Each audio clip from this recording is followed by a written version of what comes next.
इकडे काय नाव आहे, कधी नोटीस आल्या? माझं नाव देवीदास दादाराव सरक. नोटीस 28 तारखेला आलेली आहे.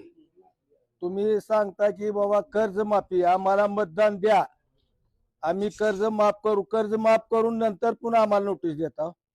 माझी जमीन नदीच्या कडला आहे, सगळी येऊन प्रत्यक्षात येऊन पाहणी करावी. जमीन माझी धुवून गेलेली आहे आणि आता कशा अवस्थेत पैसे भरायचे मी? कोणत्या कारणाने नोटीस कशा काय दिले? तर तुमचा अहवाल काय? आम्ही कर्ज माफ करू.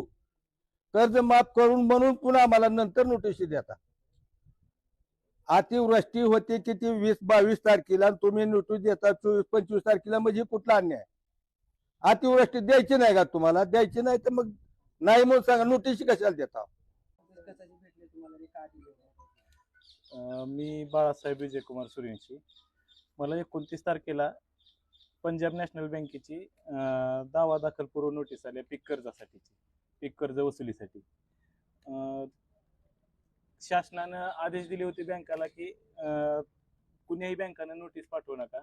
तरी पण मला 29 तारखेला हे इश्यू झालेली तारीख आहे, 20/9/2025 तारीख आहे का, ह्या तारखे दिवशी इश्यू झालेली आहे आणि मला 29 तारखेला भेटलेली आहे नोटीस.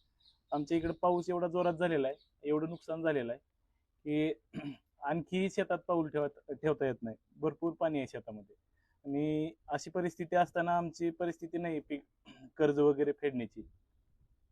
तर आमच्या अशा हलाखीच्या परिस्थितीत बँकेनं आमची अशी हे करू नये, हेळसांड करू.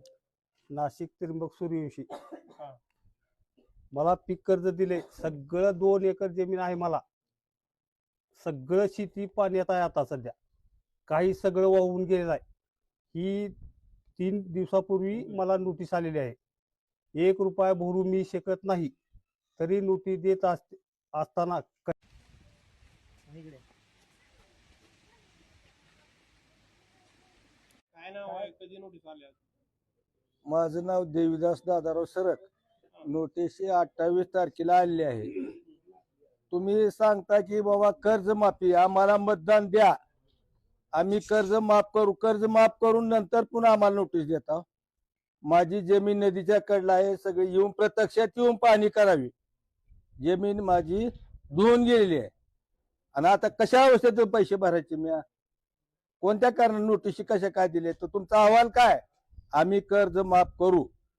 कर्ज माफ करून म्हणून पुन्हा